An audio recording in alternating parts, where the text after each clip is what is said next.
Good afternoon. I'm going to ask everyone to take their seats, please.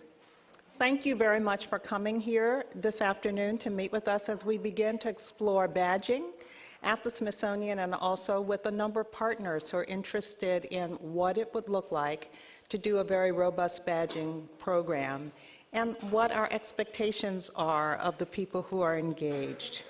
Our first speaker today is Maxwell Anderson, and I'd like to tell you a little bit about him.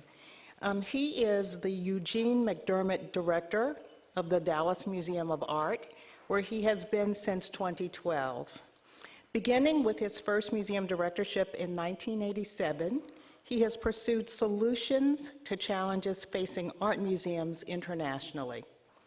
Since arriving at the Dallas Museum of Art, he has founded a laboratory for museum innovation, a word that we talk a lot about here and we haven't quite defined, so it'll be interesting to hear his perspective. And it was seeded with capital to develop collaborative pilot projects in the areas of collections access, visitor engagement, and digital publishing. In the fall of 2012, he announced the DMA's return to a policy of free general admission, as well as a novel program offering free membership. He is at work to link the Dallas Arts District, the nation's largest, with other leading cultural districts worldwide. In 2006, as the Melvin and Bren Simon Director and CEO of the Indianapolis Museum of Art, he pioneered complete transparency in museums through the art world's first true dashboard. And some of us know about that because I think some of you have been on our dashboard committee. And so they actually worked on a dashboard chronicling real-time performance measures as well as complete documentation of and the rationale for deaccessioning artworks.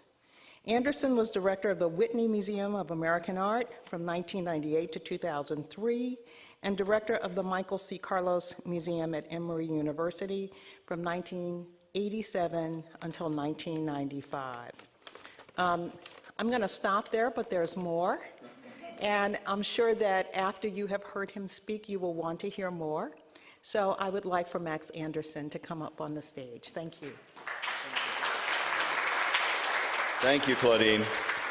Great to be back. I so appreciate the invitation and a chance to share a little bit about what's happening with our thinking in Dallas in respect to how audiences can be brought in a new way.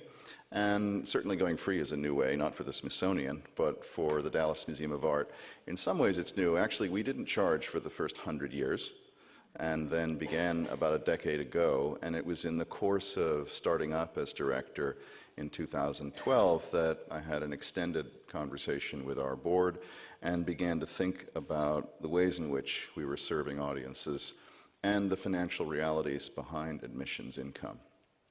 I want to start with a little primer, though, about how the museum is functioning in relation to going free, and in the context of that, offering free memberships.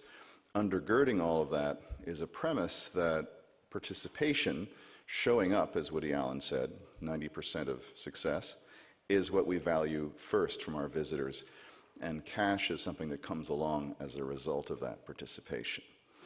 And so much of what we have seen in the art world in the last couple of decades is a focus on trying to earn as much revenue as possible and justify ourselves to a broader constituency that way, as well as having programs incidentally. And I think what we're excited about is looking at the reverse side, which is by making ourselves more relevant in people's lives, we can tease and cajole support out of people, both of extraordinary wealth and those who are happy to contribute a small amount. I wanted to start with a primer about the Dallas Arts District because I think many of you haven't been to Dallas since the inauguration of the largest arts district in the United States, of a contiguous space. This is an evening glamour shot, and the sense of opportunity that we now have in a concentrated area is also to begin looking at how the visual and performing arts can come together in a unique hybrid of experience and offerings.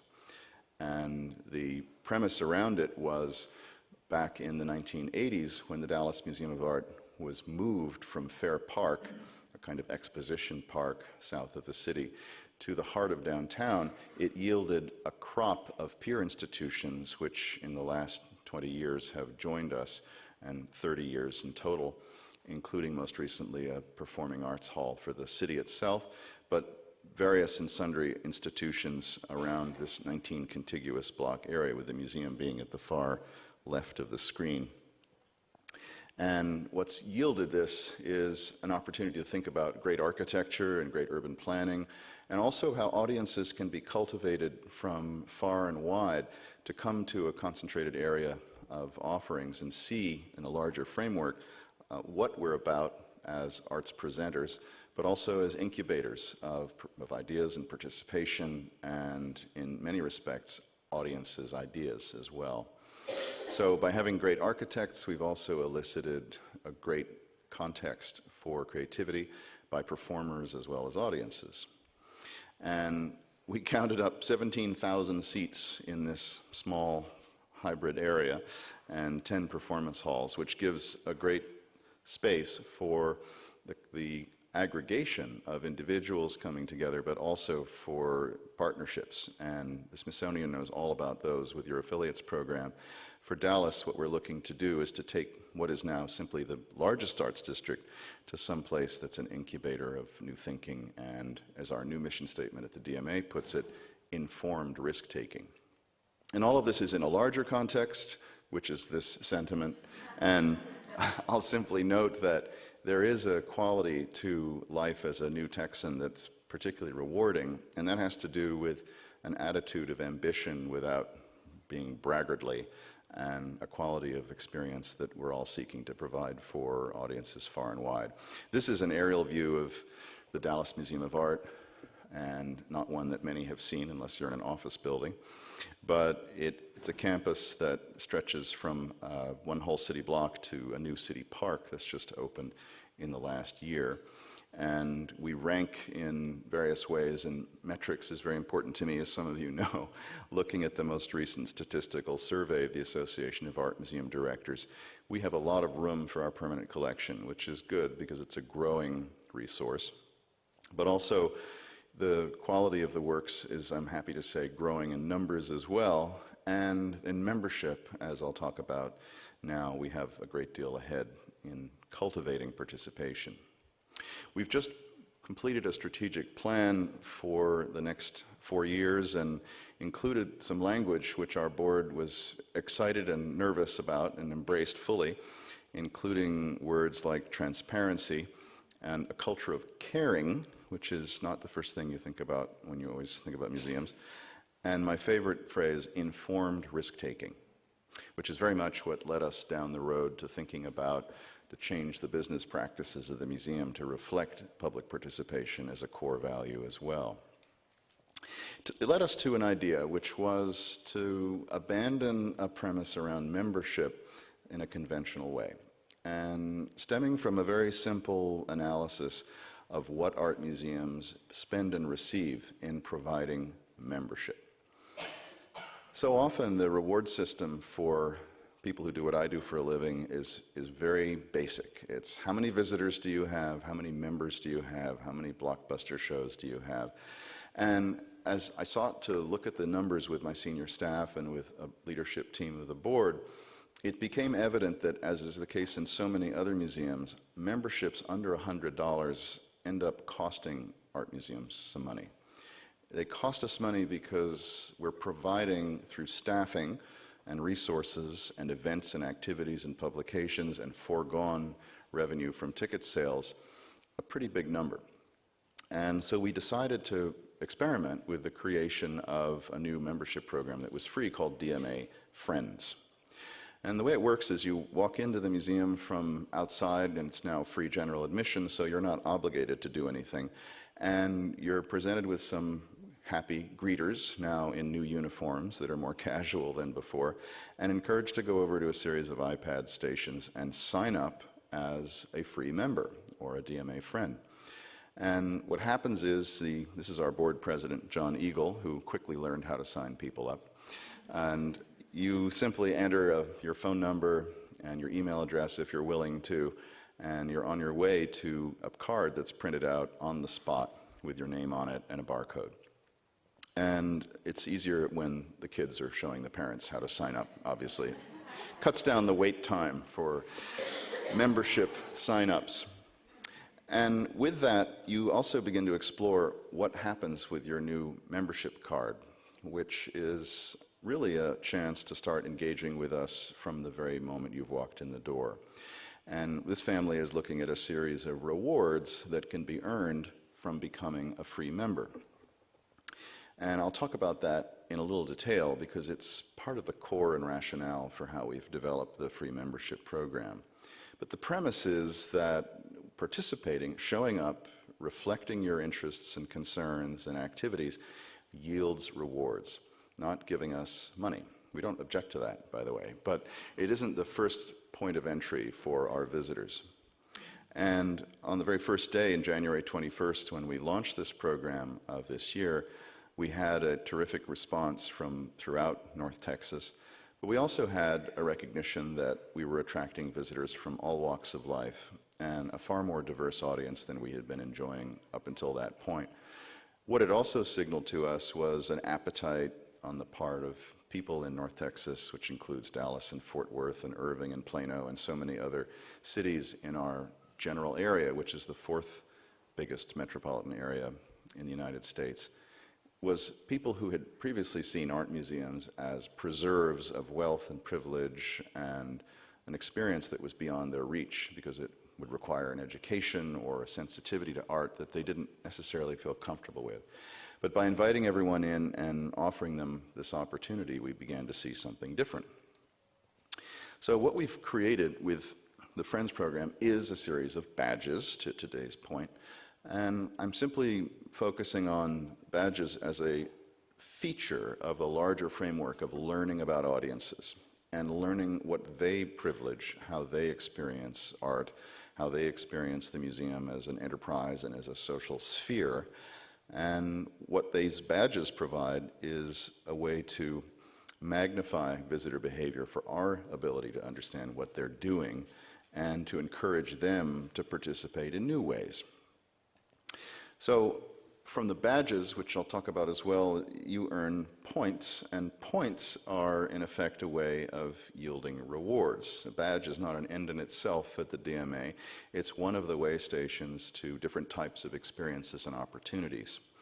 And the ways in which we do that are indexed in part to public interest, which we're experimenting with in the first few months of this program, and to staff improvisation to see what might work to encourage people to return.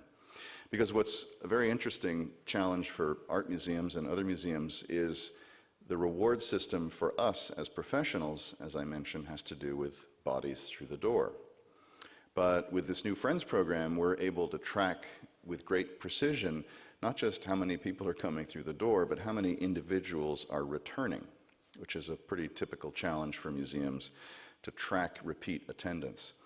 And the existential question is it more important to have lots of individual people crossing the threshold that yields a number that we call attendance, or to have fewer people come frequently, which yields a number called attendance?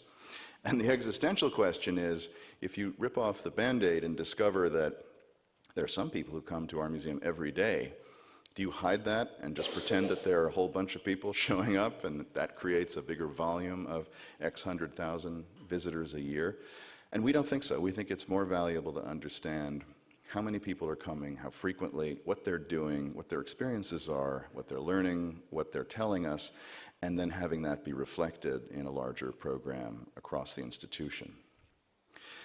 So when a visitor joins as a member, what's really happening is that we're encouraging them to take advantage of what the museum has to offer, to have a self-directed experience that will tell us what's of interest to them, because they'll begin to learn by going across the museum and taking their new card and positioning the barcode in front of an iPad camera in the Ancient Americas gallery, and they're suddenly on the spot rewarded with several points for having shown up. But those are the Pavlovian response of put card in front of camera, receive points. The more interesting part is when the visitor begins to tell us online or through a keypad on site what's the experience been like. And the rewards get greater with the greater degree of participation. So in developing that, what's exciting is to start seeing patterns of appreciation, or, and frankly, seeing which galleries aren't being visited and looking for ways to incentivize people to go to those galleries through rewards that may come from getting points in those galleries. So this is a slide capture from, I guess, a couple of days ago of how many new friends we had signed up since January 21st. And we're averaging 80 to 90 new free members a day, which is fascinating for us to see. Not just that, but how many of these people were members before and are trading in a paid membership for a free membership. And it turns out that's about 9% possibly. 9% of our new 8,000 plus friends were in our system before they signed up. And they may have been in our system other than for being a member. They may also have come to a program and made themselves known. But basically what this is showing us is that over 90% of our new free members were not previously involved in the DMA, and therefore to those skeptics who think we're going to be depleting our income resources, it turns out that's not quite the case, that we're actually attracting a new audience who have a dimension of interest that we can now track with their full participation. And I should emphasize, this is a completely opt-in system.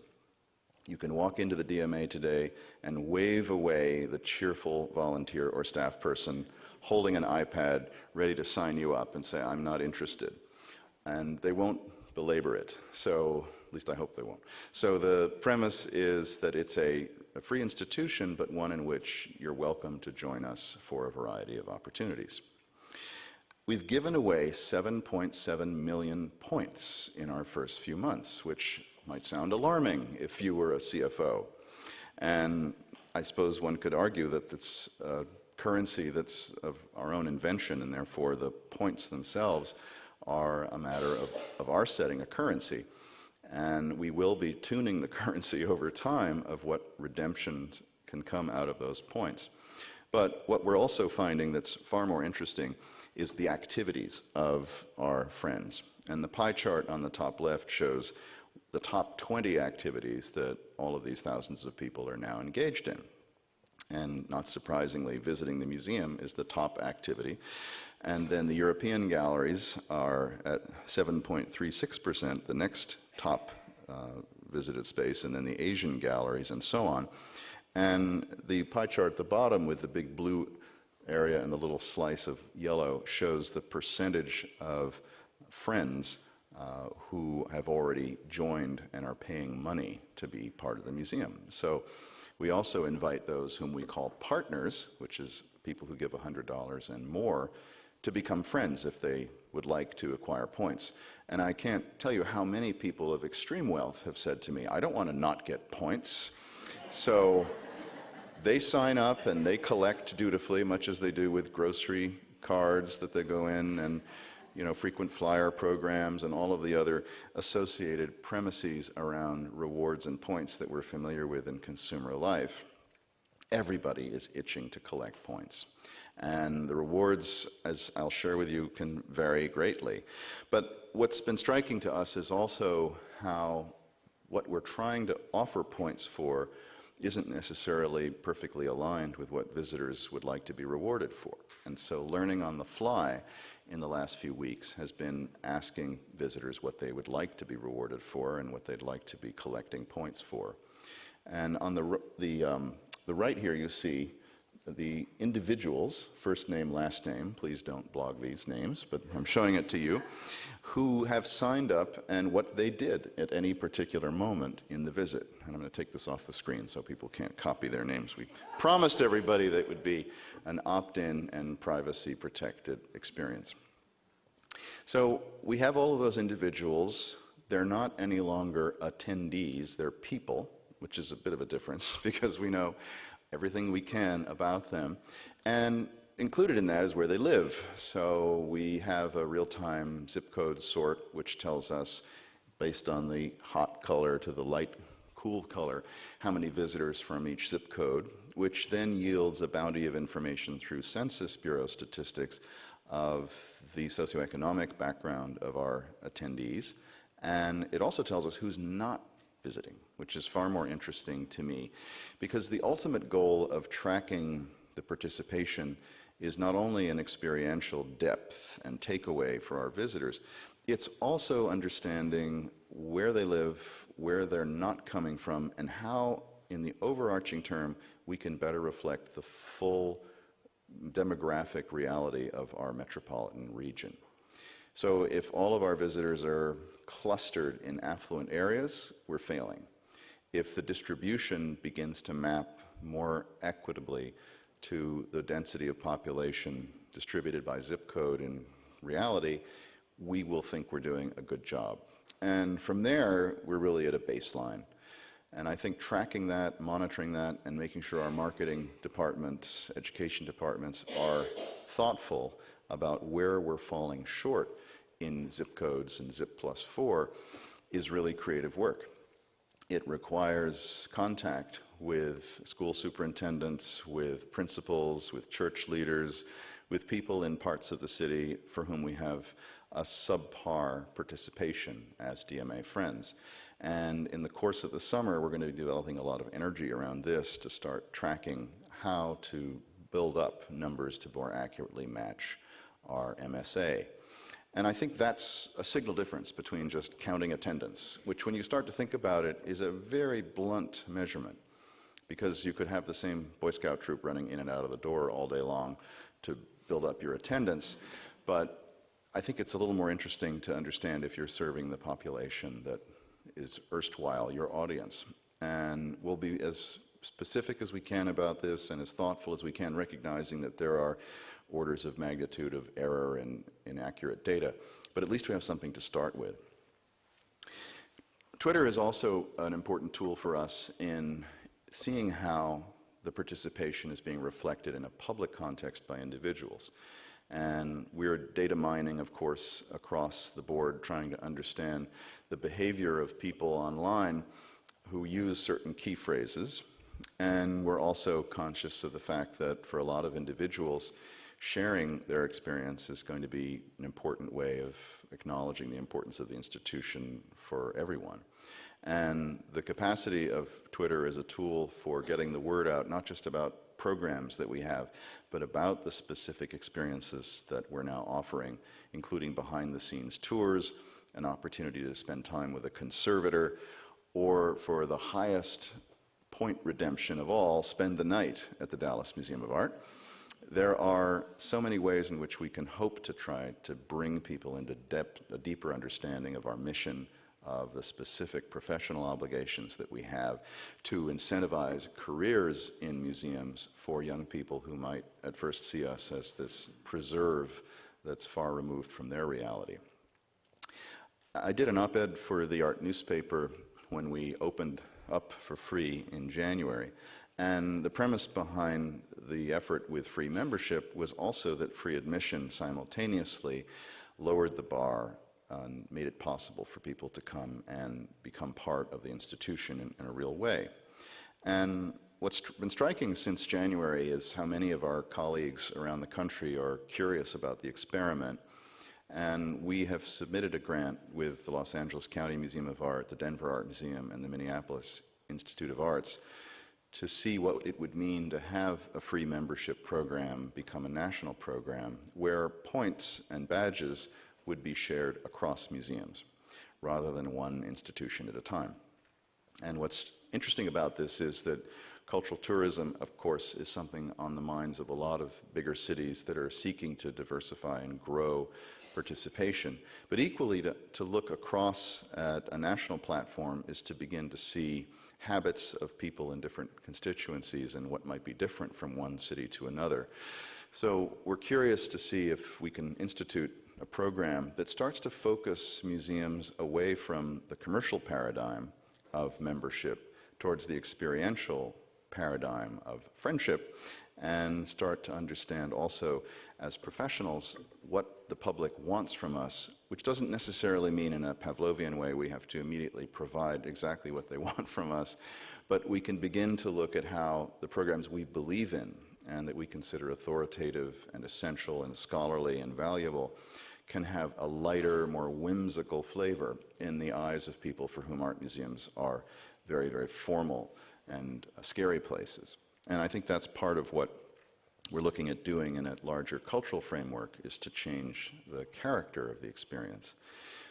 The interesting thing about badges we were talking about over lunch with Secretary Clough has to do with giving people a sense of personal satisfaction is fine, but then where do you move from that towards these badges having a potential outward opportunity in life and society in general? Will we see a time in which the awarding of badges by cultural institutions can yield a direct corollary benefit in educational terms for credit, for courses that are offered and received in a way that has direct reciprocity, and in some ways can formalize the extent to which museums are educational institutions in the eyes of lawmakers and benefactors and corporate supporters and others? Because the biggest challenge, as you all know, we've faced in the last few years is separating ourselves from entertainment palaces to being taken seriously as purveyors of knowledge and essential to the life and citizenry of Americans. And to us at the DMA, the issuance of badges is a first step towards a larger framework of creating a connection between individuals and culture in a way that we hope will ultimately yield benefits far beyond the learning experience on our campus to a larger one. So I hope I've given you a kind of quick run-through of some of the features of what we're experimenting with. I hasten to add, I say experiment simply in the sense that it isn't a completed exercise. We're not going back. We're not going to abandon this.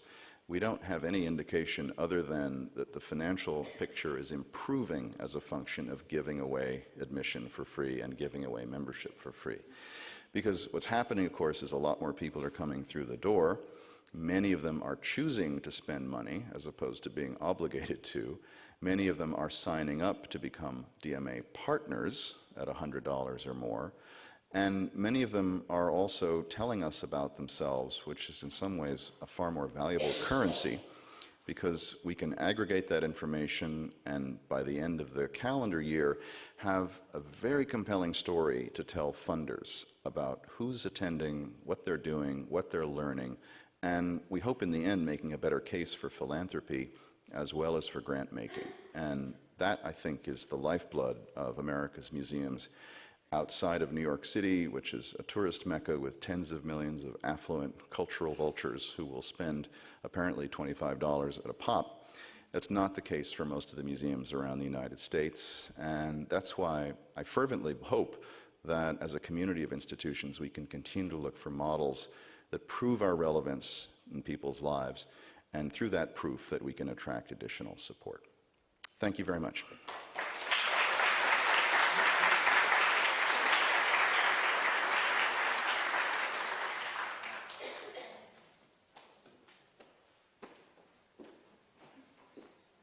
Thank you, Max, for painting a big picture about what badging and rewarding can do for us.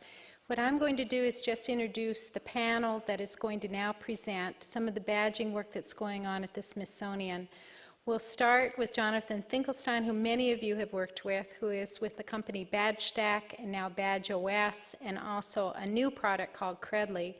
And after that, we're going to follow with some of our colleagues from the Smithsonian, starting with Stevie Engelke, who's going to talk about online badging, and then Amy Homma, who's going to talk about badging in ARTLAB in more of a credentialing program, working with teens. Rebecca Bray was going to be with us today, but unfortunately she's ill, so she will not be here. But she has a badging program that deals with museum visitors to the National Museum of Natural History. But Amy will be followed by Carolyn Payson from the Cooper-Hewitt Museum of Design, who is doing a program with students, with teens, with high school students on looking at design. After each of them have given a 10-minute presentation, The entire group will join us here on this stage along with Claudine for questions. So now, Jonathan.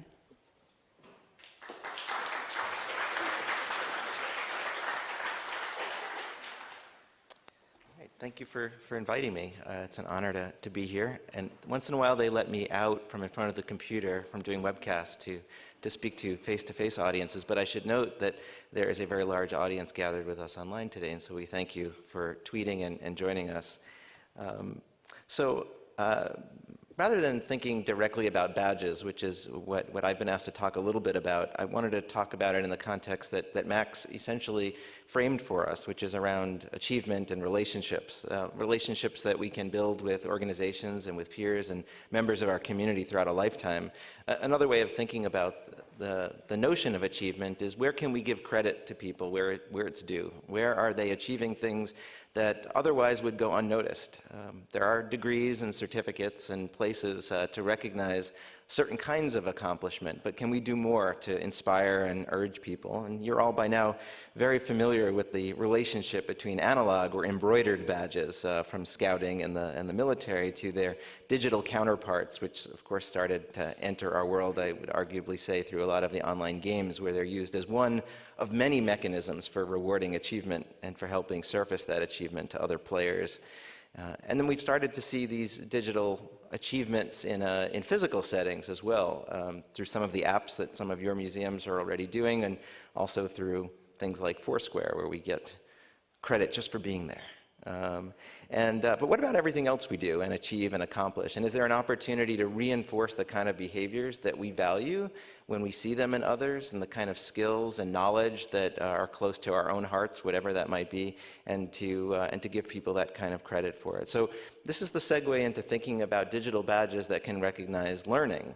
But there are some notable differences between the ones that are patches, like the ones still in my childhood room at my parents' house in a drawer from my Cub Scout days, and these digital ones that many of you have begun to earn through your own participation in things. And I think somebody at Teachers of the Year yesterday mentioned that one of the great advantages is you're not limited by the size of your sash or the size of your uniform, and that is true. But you can also share the badges that you earn for your achievements in a way that you can't necessarily do when they're sewn on to the clothes you're wearing.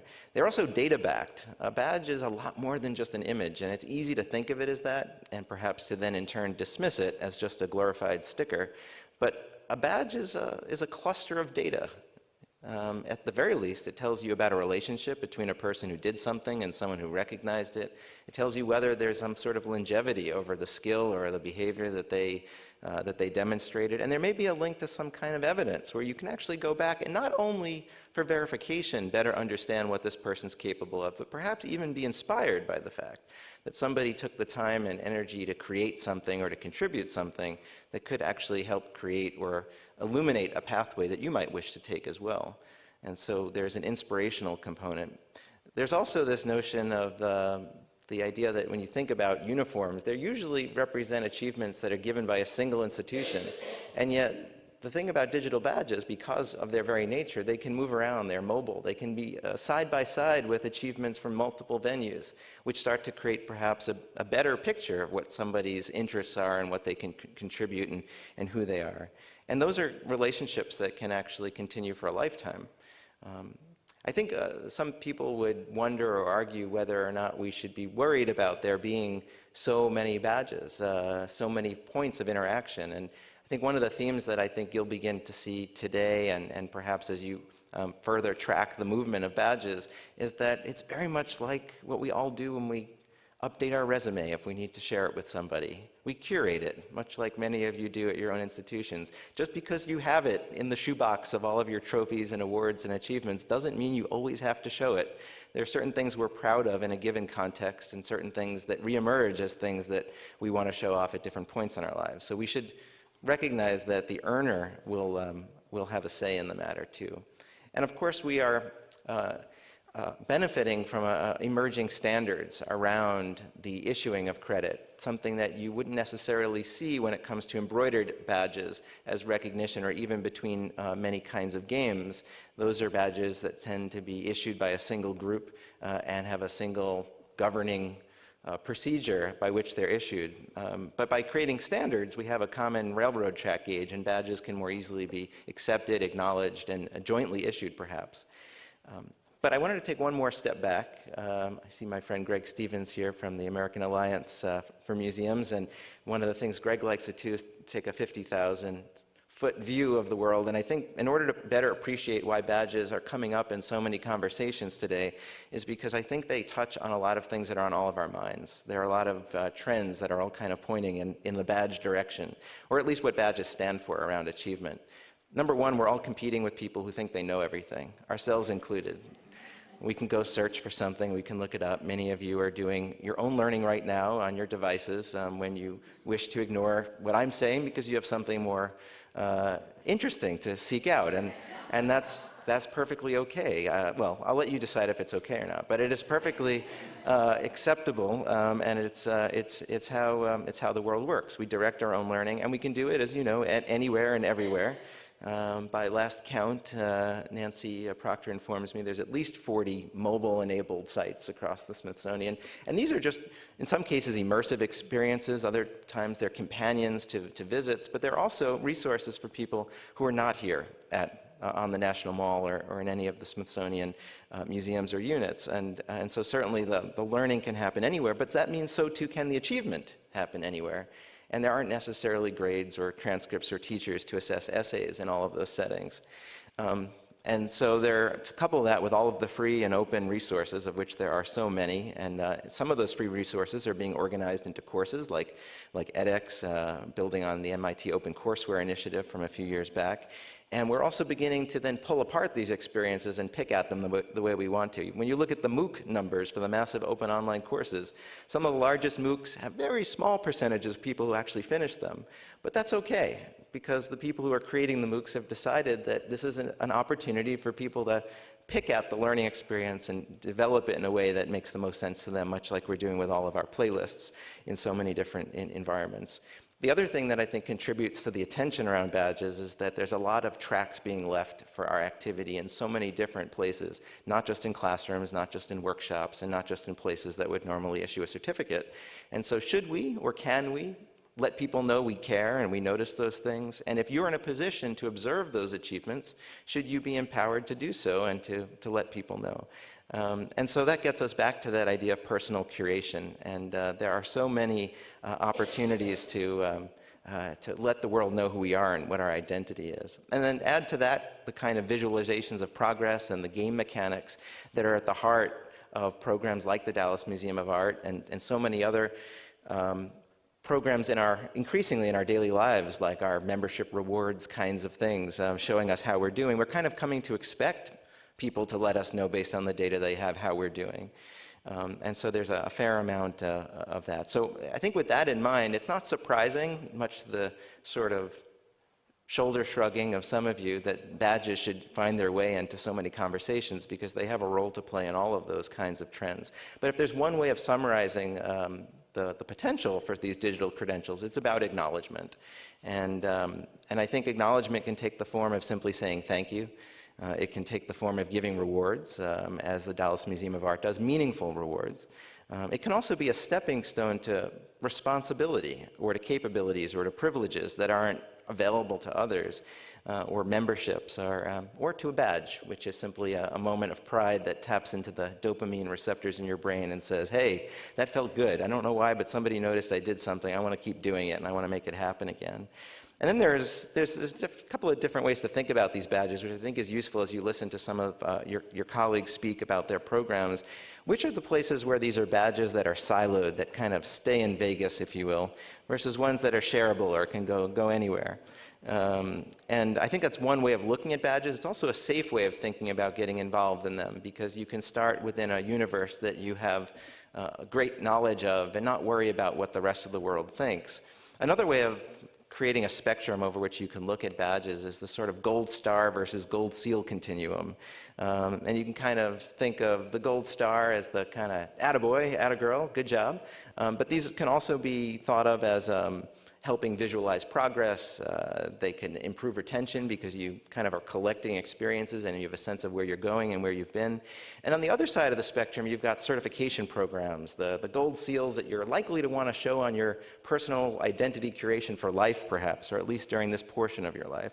And these are things that you might indeed carry with you for a lifetime. And then there's all sorts of reasons to come at this that are anywhere along this continuum that relate to who you are as a person, what kind of relationships you want to build with people.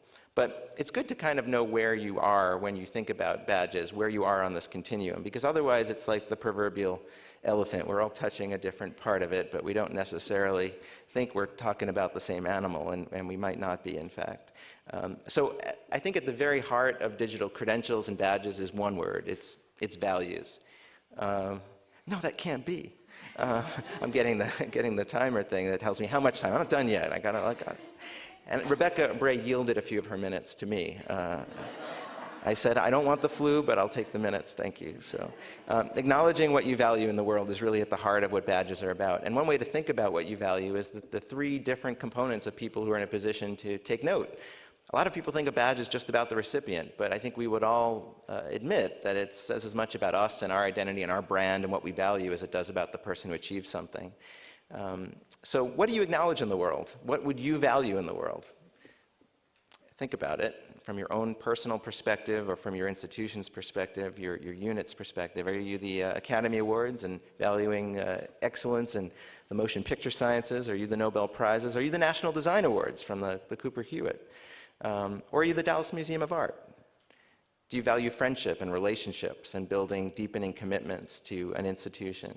You learned about the work at the DMA Friends, and I encourage you to catch Max before he goes back to Texas and learn more about it. It's an amazing program, and I think an inspiration for others about what engagement can be. But then you go to the professional side. What does it mean to us as museum professionals? Heritage Preservation, based here in DC, which is committed to building community around collections care so that professionals involved in caring for our nation's treasures have the latest knowledge about how to keep AV materials safe and how to prevent watercolors from fading. And they have a set, not only a community of several thousand people, but a series of open online courses that have now attracted thousands of people who are getting the latest credentials. Here, for example, is Kristen from Heritage Preservation and a few of her latest badges. So what do we value as museum professionals? It's one good place to start. It's close to home. The Museum Computer Network is recognizing excellence in technology achievement around things like starting your own YouTube channel. The American Alliance of Museums, who's here with us today, and Elizabeth Merritt and the Center for the Future of Museums, values people who can think about the future and help build paths towards that future by observing trends and helping be part of those and build those trends. And so you'll start to see some things at their annual conference this year around people who are joining that futurist track and movement and learning the skills to be a futurist. And the American Association for State and Local History, recognizing professionals who value project management. ARTLAB, a neighbor here, has just recently, in fact last week I believe, piloted what they value, which is mission-based learning. And they have people going around, students going around to museums looking for what they value, which is an appreciation for different elements of different cultures that find their way into American culture. You'll find badges at the National Museum of Scotland, like the bloodiest badge. Along the spectrum, you can decide if this is gold star or gold seal, but it's a fascinating way of getting people to look deeply into your collections. And then you'll find some really incredibly meaningful uses of badges, like the New York City Department of Probation, which is using badges to give people credit for their cultural time against their probation time.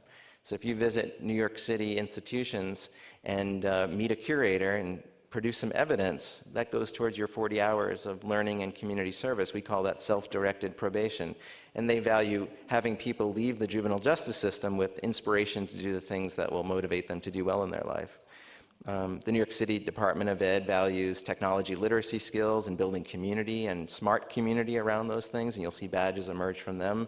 And the YMCA of Greater New York is trying to fight childhood obesity by getting people off the couch. So there's a badge for something you're not doing. All of you are sitting here watching. get off the couch. And so childhood obesity is an important topic, and they're trying to let people learn fitness skills for life. Next week, this rolls out in Harlem, and will continue over the course of the year to be in every branch across New York.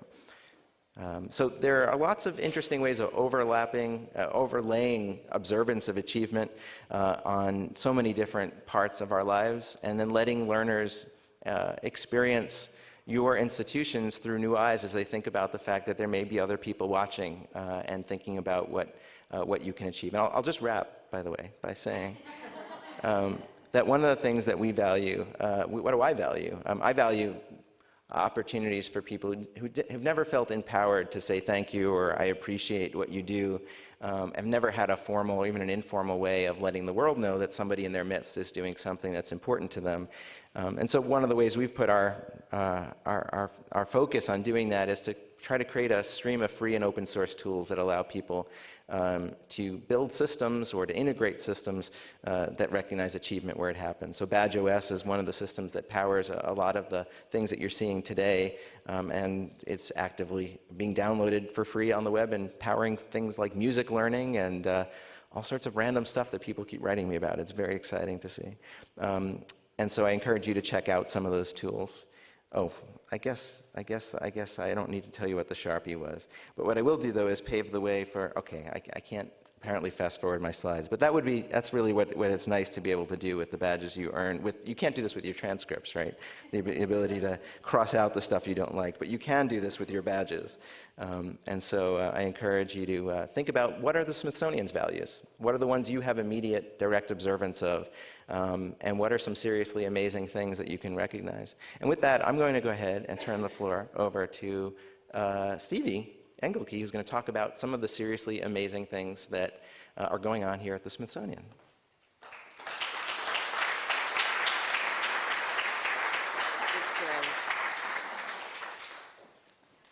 Okay, well, I'm going to go from the very general, the big picture, to a very specific program.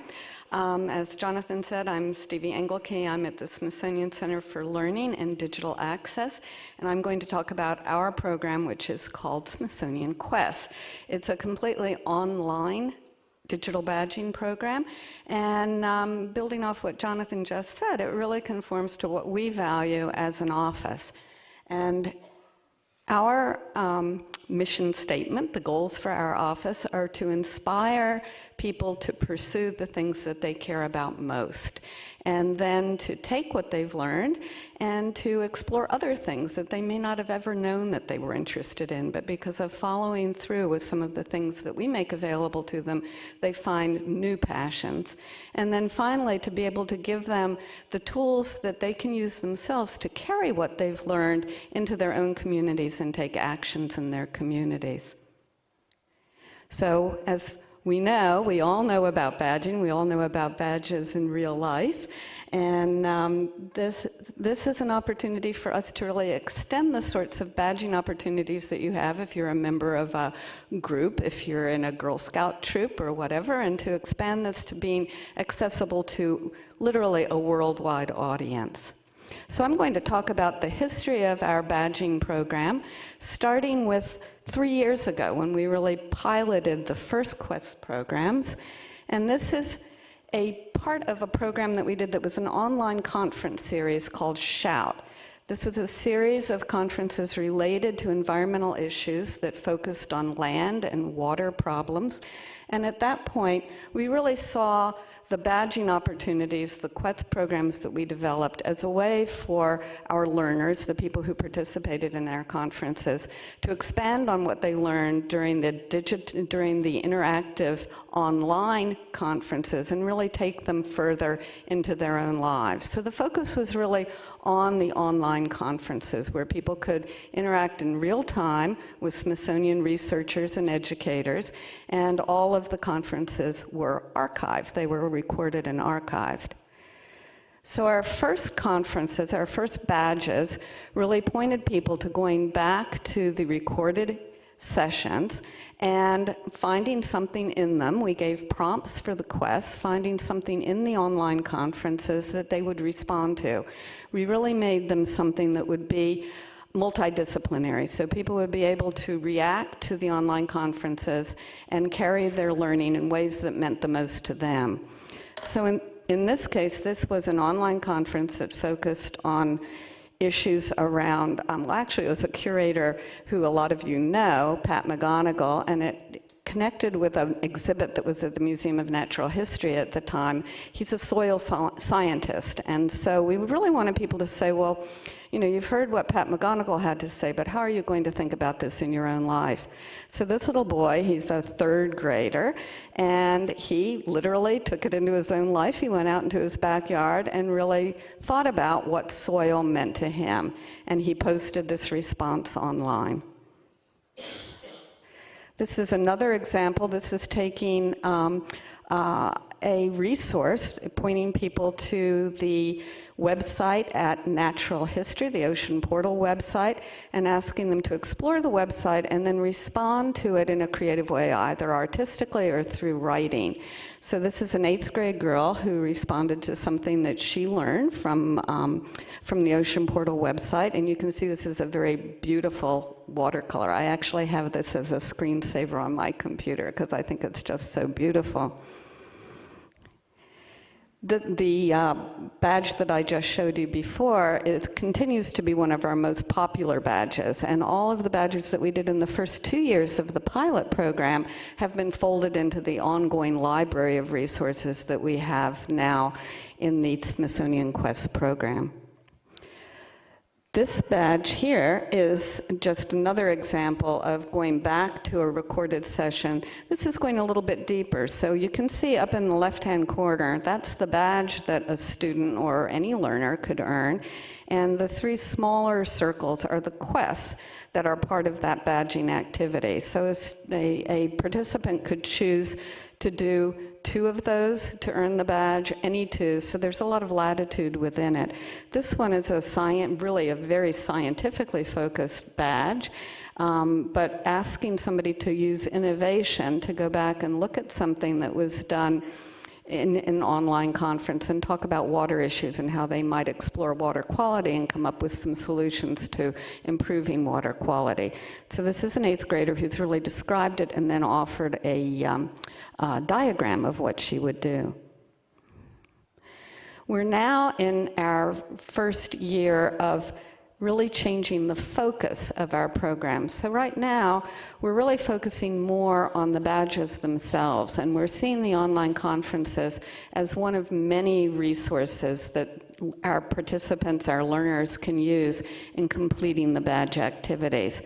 We're also really very much giving priority to working across the institution with all of our Smithsonian colleagues and offering badging opportunities that directly relate to what is very important to them.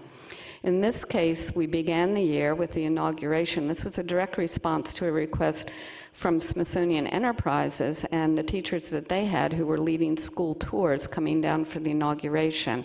And they really wanted ways to be able to prepare the teachers and for the teachers to prepare their students to put the inauguration ceremonies into a historical context and a cultural context, and also relate it to sort of broader issues of what is the role of the presidency.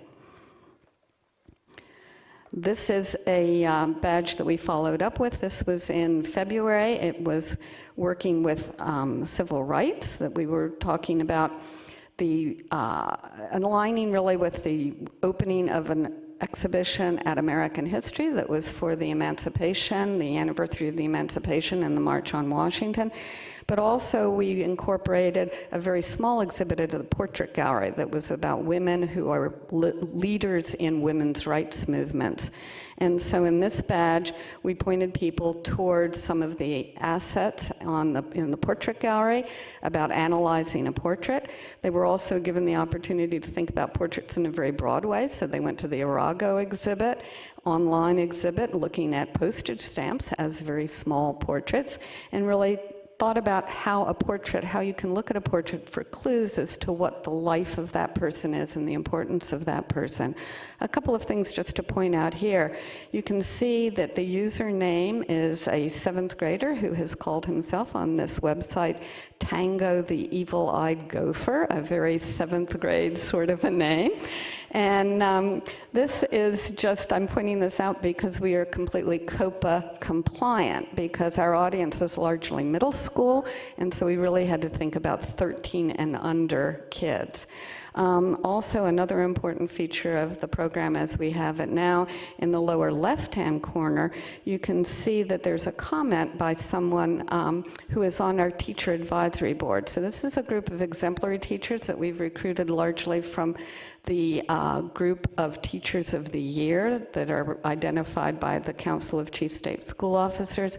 We train them, and then they are authorized to be able to do the reviews of the student submission. They help us in designing the badges and designing a rubric for assessing the badges, and then also for giving feedback to the students. So we don't ever reject a badge, we don't ever reject a student submission, but students get comments from an assessor on ways that they might improve and resubmit, or if the badge submission is really great to start with, just pointing out some of the things that they really like about it. So just quickly moving on, we're doing a badge that we're partnering with the group here at the Smithsonian that is working on immigration and migration issues that will culminate. It's called now American Journeys, I think the committee is called. It will culminate in an exhibition in 2015, but in the meantime, lots of activities are going on, one of which is trying to collect stories from people across the nation about their immigration and migration stories. So we work with that group and also with our Smithsonian Heritage Month Committee, piloting things in Family Day programs, and encouraging students to be able to take objects and stories from their own lives and create books that are physical books, but that they also photograph and post online for us, together with stories about what the book and the contents of the book signify. And these are going to be, in part, incorporated into the exhibition when it comes to fruition in 2015. We also, as Jonathan mentioned, trying to really expand the way that we are working and really learning from our learners. And so as a learner-centered office, yesterday we hosted the 56th State Teachers of the Year, and several people who are sitting here today were part of that program yesterday. And they went off and spent a full day with us, had two and a half hour breakout sessions in small groups at our museums. And one of the things that we asked them to do while they were having really tremendous behind-the-scenes experiences and really learning about all that the Smithsonian has to offer, we also asked them to share with us what some of their ideas would be about how what they had learned could be incorporated into something that could be shared online as part of a digital badging program that would be able to make the experiences that they had not only something that they could share with their students when they went back home, but something that we could share with people across the nation and across the world. And speaking of worlds, our next online conference and the badging program that we're doing is going to be completed in direct collaboration with our affiliate, the Miami Science Museum, and also with our colleagues at the Smithsonian Astrophysical Observatory, where kids will be able to learn from the experiences of the kids who engaged in a face-to-face program in Miami and elsewhere at other affiliates in exploring the universe using the Smithsonian Astrophysical Observatory's robotic micro-observatories, and then working with the software that will be made available to them to colorize the photographs that they take so that they can be turned into some beautiful images like the one that you see here, which not only are beautiful, but also because they're colorized, allow us to really examine and analyze what we're seeing in a way very different from what just the photograph that you would get from the micro-observatory straight would be. And so I'm just going to kind of end there, but I just want to emphasize again what Jonathan pointed out, that it is all about what we value. And so we really do value learning from our learners. We value self-directed learning experiences. And we also have really made a point of really doing different iterations of this program as we go along. So as we see what people are responding to, we're changing it at all times, just tweaking it a little bit. Right now we have 2,300 classrooms that have signed up, have registered for the program. And we have people from 49 states. I have to go back and look at which state we're missing, and from 46 different countries. So we're really growing and looking for ways that we can maintain the integrity of the program while we really scale up. So that's our challenge moving forward. And now I'm going to welcome Amy Homma up here to talk about the program that they're doing here at ARTLAB, here at the Hirshhorn.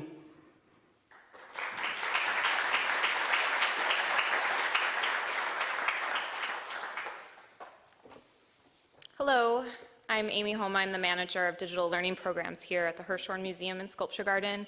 And I just have to say how excited I am to be on the stage and to be able to nerd out and really represent all of the dialogue and effort that's been happening in our ARTLAB Plus program. So I'd like to start off just by introducing and giving an overview of the program diversity that we have. Our after-school program started in fall 2011, and currently we run programs daily, Monday through Friday, from 3 to 7 p.m. And it's all under the pedagogical framework called Imago. And Imago is founded and funded with a lot of MacArthur research. And if you picture a triangle that's upside down, so here's the triangle like this, if you can envision it. This is the hanging out, so that's the ho part of Imago. And then messing around happens in the middle area, and that's the ma part of Imago. And then the geeking out is a small trickle, and those are just a group of individual, the audience that we're working with is teens, that come through this triangle, and it's all called Imago. So we work with that pedagogy, and what we've done is we've created a learning environment where teens make choices, and they self-direct their own learning on how they want to express their creativity and how they want to improve upon their own unique digital literacy skills. So every day in the space we have what we call Open Studio that runs between the hours of 3 to 5 p.m. And in this time period, teens can hang out, they can socialize, they can go on YouTube, they can play video games, they can go on Facebook, and they really have a lot of freedom within the space to do what they'd like to do and use it the way they'd like to use it. Following Open Studio, we have Artist Studio, which runs between 5 to 7 p.m. in the afternoons. And during this time, our mentors facilitate a workshop surrounding a different interest that the teens have already expressed and a different technological medium that we have available in our space. So currently our schedule is Monday with poetry and lyrics, Tuesday is photography, Wednesday is anime and graphic design, Thursday is music theory and music making, and Friday is 3D design. So we offer a really wide, diverse range of programming. So who is the ARTLAB Plus audience? So we focus on serving local DC, Virginia, Maryland teens, and I've chosen at age 13 to 19, you graduate out of the program when you hit 20, and I've chosen this picture because I think it was taken last week, and I think it very nicely represents the diversity of our teens. You'll see Max, the student in the foreground of the picture wearing headphones. He's considered one of our geeked out teens. He comes to the space and he was working on making a music video, and he was editing this project for school, and he was using the expertise of one of our mentors and the equipment in our space, but he knew what he wanted to do. He came to the space, he knew how he wanted to use it, he was very much in charge of what he wanted to get out of the space. Some of the other teens that you'll see in the background to the right of Max maybe aren't at that place where Max is at. They're still interested in exploring what opportunities exist for them in terms of digital media and digital literacy. They're maybe not sure what their interests are. So you can see them that they're participating in a workshop, and they were actually actively discussing and taking apart a video game and talking about what they liked and what design elements they liked about that game. So in all of this programming, there's so much programming that we offer, and with the teens that we served, why create certifications? And we really created our certification program, which we could easily replace the word certification with badging. We created this program out of a couple of needs, and I'm just going to play this video for you really quickly. I can't see my mouse here. Oh, here we go. So this is a video that we made to congratulate one of our students, Milla, who had earned her point and shoot certification. She was very excited to receive it. So we created this certification program based on two needs. And the first one was this overarching question that we faced as educators in the space. And it was, how do we assess the students' learning in the space? We've got a kid on video games over here. We have someone doing graphic design over there. Someone's taking profile pictures for their Facebook page over there. There's all of this learning that's happening at the same time. How do we keep a pulse on what's happening? How do we try and continually challenge these teens by asking them to level up? Because how do we even know where they're at in terms of their skills? So that was that overarching question that we were being challenged with as a program in a space. And then the second issue that was happening at the same time involved our sound studio. And for those of you who haven't been to the ARTLAB, our sound booth takes up the back third of our space. It's this box of a space. And in this space, we have audio engineering equipment where teens can not only make original music, but they record it and they learn how to engineer their own audio sessions. So the logistics with that space were tricky because the space itself fits about 4 people. And we wanted teens to feel empowered by using and running that space on their own without the mentor supervision with them. However, how did we know that they were ready to take on the use of this really advanced software called Pro Tools? How did we know that they were at that level where we could trust them to be in that space alone without a mentor working there with them? So we worked on creating a sound booth certification to alleviate that need, and it's worked out really well. So when teens pass the sound booth certification, they gain access to that space, and they can check out booth time, similar to how you would work in the music industry. So without getting into the nitty-gritty of what our certifications look like, I thought it would just be nice to show an overview of what our format and template looks like from the back end. So this is the curricula that we've written for a DSLR camera certification. So the first part, you can see it's pretty basic. There's vocabulary words, there's anatomy of a camera, there's photography concepts. And then the second chunk of information I want to emphasize, it's industry information. A big part of what we do in the ARTLAB is trying to make teens realize the pathways that they have, the opportunities they have, and the choices that they have in learning, actively learning how to use digital media and how they can take it to a next level. So we're sure to include industry information in all of our certifications. Then we have the certification guidelines and the preliminary questions. And the second page of the certification looks like this, except it's not a test that you would take at school where you have to circle answers or you have to fill in the blanks or you have to make choices. This is a certification that's asking you to demonstrate a working knowledge of skills and vocabulary that you've learned throughout time by participating in our programs. So in order to get your DSLR camera certification, you have to take a series of photographs that shows that you recognize that these elements exist in your photographs. And you sit down with a mentor in order to receive your certification, and the mentor walks you through a formal critique, where they're not only looking for these elements, but they're also looking to push you to an even higher level that will surpass the level once you receive that certification. So we've created these certifications, we have this audience, and then the other question we faced was how do we facilitate it? We have this amazing learning environment, but in essence, we created a test. So how do we balance that tension and make sure that we look nothing like school? Because if we looked anything like school, our teens would not come back.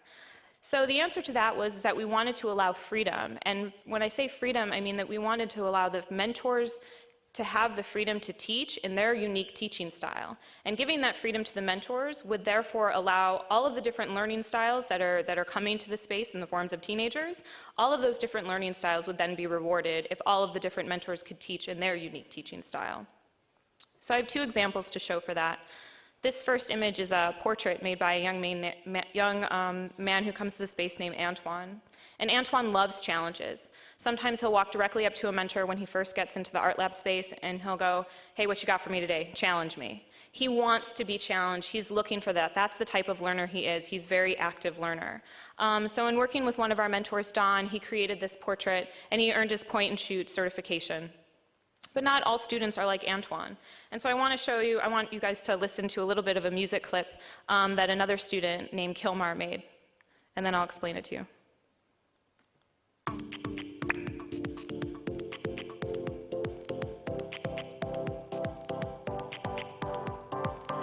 Hey Drew, somebody's calling you. Just pick that phone up, 'cause there's nothing else to do. Hey Drew. So Kilmar made a ringtone. Except the story is with Kilmar is that he's an extremely shy student. He comes into the ARTLAB space, he's not very talkative, he doesn't give us a sense of what his interests are, but he does participate in our workshops, and when he participates in our workshops, he's very quiet. So Kilmar, in making this really original and unique ringtone for one of our mentors, Drew, received our GarageBand certification not because he asked for it or he was interested in being challenged, but because Drew saw that he had demonstrated all of the skills and all of the technical literacies we were looking for within that certification. So it's what we call a stealth cert in the space. So teens can ask for challenges and can be challenged through certifications, or they can receive them stealthily, and I really think that that's done a great job in making sure we address all learning types. So here's an example of what we've made to visibly reward our students for earning these certifications. This is a mock ID card with my face and a fake name up there, Jane Doe. And you can see all the different icons. That's the back of the card. The second image is the back of the card. Those are all the different certifications we currently offer. And you'll also notice that it says master certifications, and there's 6 boxes. And in creating these certifications, we really wanted to be aware that we built in pathways, that we built in trajectories, because again, we want students to know that there are choices and there's opportunities for them. So using photography as an example, there's 3 certifications we offer within photography. One, and the most basic, is a point-and-shoot camera. The second is a DSLR camera. And then the third is Photoshop for photography. Once a student earns all 3 of those certifications, they become an ARTLAB Plus certified photographer.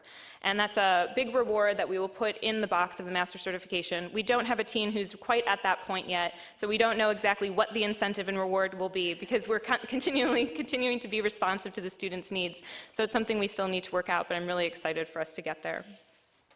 And this is how we track it internally, too, because we wanted to make sure that all mentors who were working in the space had a pulse on what was happening with each teen and what stage they were at with their learning. So we use a FileMaker software program called Bento, and this is accessible to all of the mentors. It's an internal database. It's not for public view. So we can see Antoine here has received 2 certifications. So even though a mentor who gave him a certification on Monday isn't there on Tuesday, the mentor that's there on Tuesday can see where that teen is at, and so can pick up the thread from where the mentor left off on Monday to continue to challenge this teen. I see it's at the end. I'm going to try and wrap up really quickly. So based on this certification program, I want to just talk a little bit for a second about how this fits into the larger mission of our program. And this is where I really get to nerd out, because I'm really proud of our certification program and how it's meeting the goals and vision of our program in whole. The first is that teens are gaining employable skills. The skills that they're learning in the ARTLAB, these certifications are written by the mentors who are professionals in their field. We have professional educators, professional technicians, and artists who are working to create those certifications. And the teens realize that. We're very transparent about that. So these are actual skills that the teens are gaining that will help them become marketable employees outside the ARTLAB doors. Another point to this is the inclusivity. I truly believe that badges and certifications help break down barriers. When the teens enter the ARTLAB space, they all have equal access and equal opportunity to these pathways and these trajectories that we offer with certifications. It doesn't matter if they're coming from a school that's private that has more resources versus a school that's public and doesn't have any resources at all. Once they're in the ARTLAB, it's an equal playing ground, and everyone we consider truly equal. It doesn't matter what kinds of courses you've taken. It doesn't matter what skills you have learned at home. In the ARTLAB, it's all fair game. And I think that that's helped build our community of students within the ARTLAB. And my third and final point is that I really believe that certifications help empower students through the realization that they have choices. We have 2 students who have dropped out of high school, but they are our most diligent and devoted teens in the ARTLAB space. And they come and they want to learn more, and they come up to me and they say that they want to get certified in different technologies. They're already Sound Boost certified, and they realize what the ARTLAB offers them is different from what they could get in school or what they weren't receiving in school. That we are offering them pathways, we are offering them a vision for the future and choices that they can make for their own selves. So what's next? So I have this image of our staff, most of our staff, our ARTLAB staff, very animated individuals. Get it, animated? It's a joke. So what's next for us? Well, we'd love to expand our certification program. There's still different technologies that we have in the space that we don't have certifications for yet.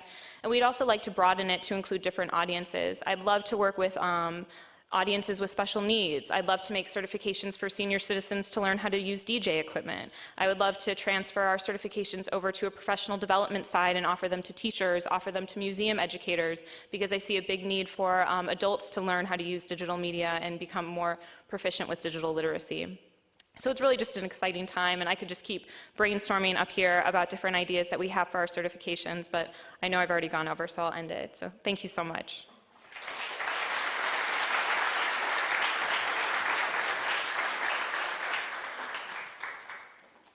And I'd like to introduce Carolyn from the Cooper-Hewitt Museum. Hi.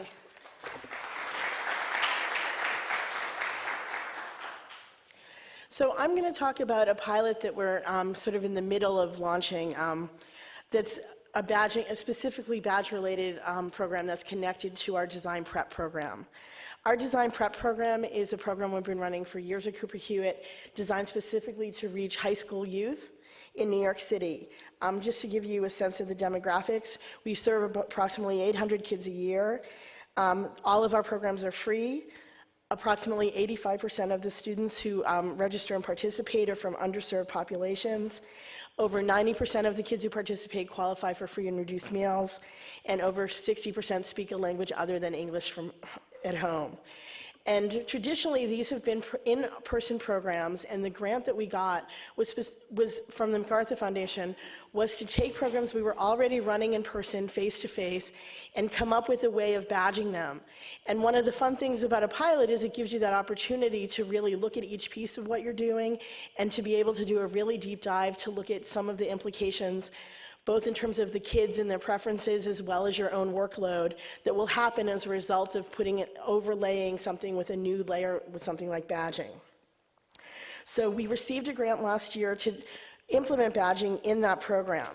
And we were feeling that this would actually be a really good fit. Our interests are, the idea about badging is that it takes those educational existing resources, but allows you to go in and look at learning anytime or anywhere, and connecting those activities that you're looking at in your real life as well as your after-school life. And it was really important for us, with the audience we have, to find an opportunity for those kids to be able to demonstrate what they were learning in an after-school setting, because they don't often have that opportunity. And in addition, given the kids we were working with, they didn't often have an opportunity to take these kinds of programs outside of the free programs we were offering. So we wanted to provide that chance for them to be able to not only take those opportunities, but to show other people that they were doing it.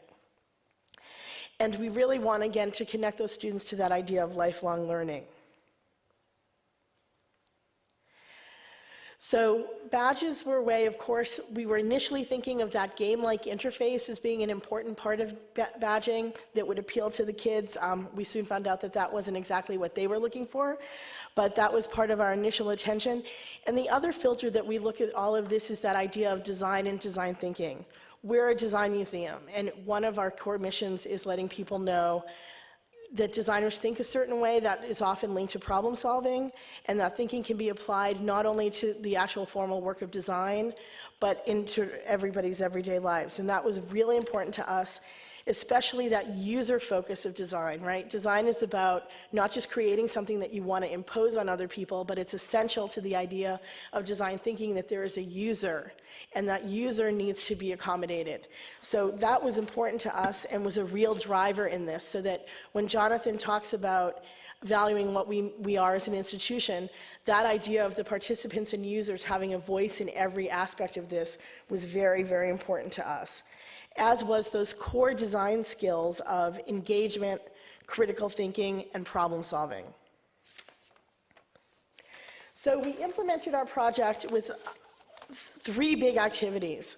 And not all of them actually worked out as well as we had planned. I think this is an opportunity for us to share some of the stuff that didn't work as well. The first thing we did, and again, going back to our core principles, it was super important to us that the kids design the badges, and will be throughout. So the first time we did it, we thought, oh, great, we have this community of kids. We'll send out an email. Everyone who wants to design badges can come. And what was interesting to us, we designed them in late summer, early fall, and we brought in someone who designs badges from NASA to be the person who did it with the kids. And we wanted them to be ready for an October launch. 7 kids showed up, and only one of them was a kid that had traditionally been coming to our programs.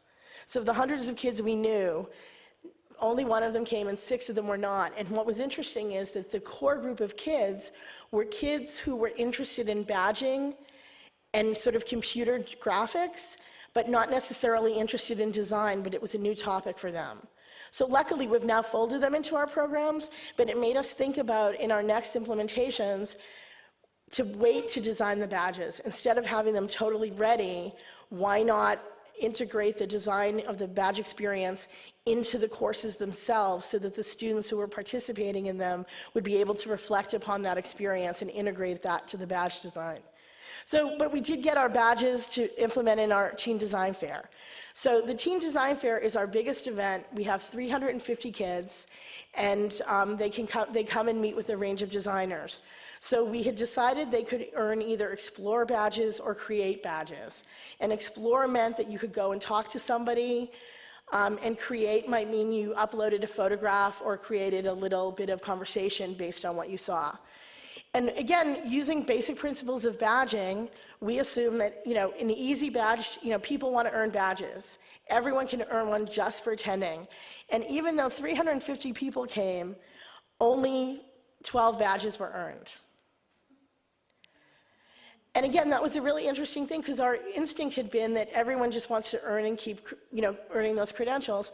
But when, again, we sort of looked at a deeper dive and talked to some of those kids, what became clear with this audience in particular, and I know there are different expectations for each audience, and I think if there's a takeaway I'd like to encourage all of you guys to think about with badges is this idea of it's not just about what you value, it's what your audience values, and that different audiences value different things. And with our high school audience, it was really clear that they didn't value something if it didn't mean something. So that when we then took our badges and integrated them into a super deep dive program, a 24-week high fashion program that took kids from mood boards to actual fashion production, and they were able to earn badges in every step along the way, including designing a communication plan and ad plan. And we asked them to generate the skill sets that were badge-worthy. 68 kids earned, of the 12 kids, 68 badges were earned in creating, and 230 were earned in exploring. So when that was matched against a real program that was able to demonstrate in-depth knowledge, it was incredibly successful for these groups, and that's what we're then now translating into our larger program. And those kids will, again, be the ones who are designing the badges for that. So this is what our badges look like, and this is the system that we'll be unveiling. The entry level will be Explore, then Creating, and then by adding additional skill sets, you can earn a Remix badge, which will allow you to put together some of your skills in a more concentrated way. Students who then earn a series of those will be able to earn a Share badge, which they will get for contributing either a comment about the museum collection or perhaps mentoring other students in the program or providing other kind of critical responses. And then finally, the last network badges will be the ability for a student to earn an internship, a mentorship, or we're also talking with the ACAD, which is the Association of Independent Colleges of Art and Design, with the idea that the students would create a portfolio that would be accepted as the portfolio for application to those schools. So our audience told us very clearly that they wanted a pathway and a demonstration of their skills, and they wanted to be able to demonstrate that to other people. The students will be able to demonstrate their skills in any of the design fields, but also in cross-disciplinary design thinking ways as too, because we recognize that not all the kids who want to go through our program want to be designers, but perhaps will want to demonstrate a creative way of design problem solving as a college application or to their teachers. And students can move both vertically and horizontally through the system. And again, we'll be able to work with multiple disciplines. So this is an example of a possible pathway. But I'll get to a little bit of the hard part. When you're trying to demonstrate absolute skill acquisition, it means you have to curate that on your end, as an administrative end, in order to make those valid experiences. So to make these badges have the import that everybody wanted them to have, we have a back end that required the students submit for approval. So this is an example of a student submitting their work. Sarai has completed a badge to demonstrate her sewing skills that she made, so she submitted a photograph of this purse. The badge has to be approved by an administrator. Because we got this grant, it came with a part-time salary line, and that person attends the courses and then does the back end of our badging system and does the approval. Because she's in the room for this, it takes her approximately 1 or 2 minutes to approve a badge. That obviously will add up as we go through adding badges for 800 kids. But what we're looking at now is just sort of validating the quality control and then seeing about how we can save time later. What we imagine we'll be doing next is developing rubrics for both people who are doing validating and for the kids to have a voice in that as well. So that's what we anticipate being a point of pain. But the kids, our responses from the students participating has been that they really value that submission. They take it seriously. It doesn't always have to be a photograph. Here's an example of a written one, which is what I learned during my prototyping is that there are multiple ways to sell your product. However, you need to keep in mind that what the most effective way is, and you have to go through multiple prototypes before reaching perfection. Also, more is always better. The more thorough different examples you have, the easier it is for your viewers to understand your concept, right? So that received validation. It's a very nice point about design thinking as well. So just to give you the kinds of ideas of what we see our own badge system going, and I know, but I kind of got a little bit of her flew in a little bit of her time, is that, again, we're constantly seeking out feedback and validation from students about what matters in these badges. That our feedback from this particular group is that the badges become less game-like and more pre-professional for both in terms of preparation and their personal development. We need to think about ways of expressing and validating the learning they do to people who are not familiar with design, so we need to think about a translation as they value these and want to use them. Students would like to earn badges that highlight their creative skills, that support the design process, like photography and graphic design, Photoshop proficiency. So they're sort of telling us the other things that they want us to start badging. And also what I thought was a great point, again, for the high school kids thinking pre-professionally, they wanted us to be able to include things like letters of recommendation from the designers that ran the workshop. These aren't people they would get to meet in their normal lives, so the idea that they could, again, add a little luster to their applications for colleges or jobs by this kind of application was important to them. So our successes, I think I just kind of went over. I went over some things that didn't work. I think the biggest success has been in the dialogue that we have had with the students who are participating and their voice in this process. The idea that they do not see these badges as homework and see themselves as partners in working on this was important to us. And I view it as a compliment that a couple of students made it a point to say that these were not corny. That these demonstrated real life challenges and we get them, to think about design and themselves in different ways. And finally, where we're going, we're looking at these badges not only working for us at Cooper-Hewitt, but being part of the Smithsonian and seeing how we can all work together to sort of do badges at different levels.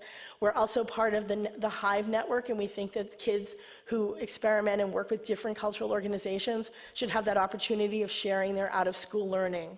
And this is an example of some of the places we're working with. Thank you.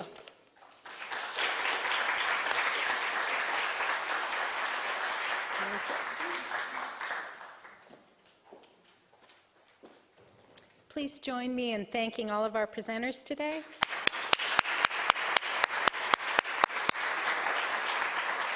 And now I'd like to ask the presenters and Claudine if you would come up on the stage.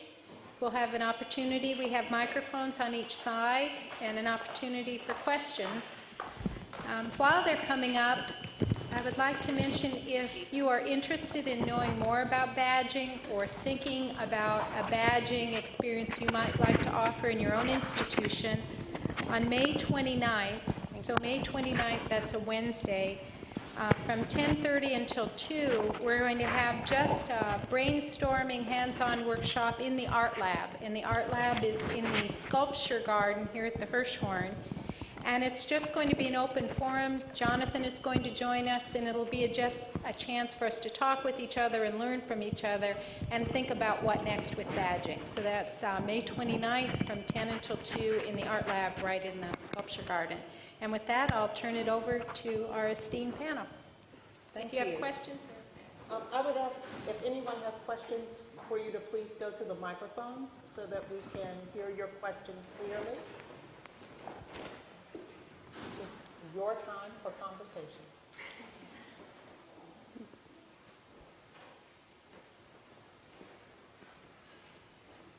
So we've heard a number of different presentations, and all of the programs that we've heard from are very, very different. I'm going to take this question and then I'll continue that thought. Michelle? Hi, I would like to know what you can redeem with your points at the Dallas Museum.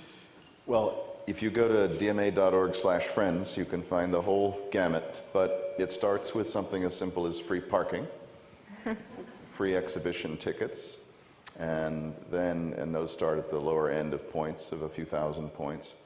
And it goes all the way up then to experiential opportunities, tours of the storerooms, time with the conservator and the conservation program, and then more whimsical ones, which we're looking to design with the public in different ways.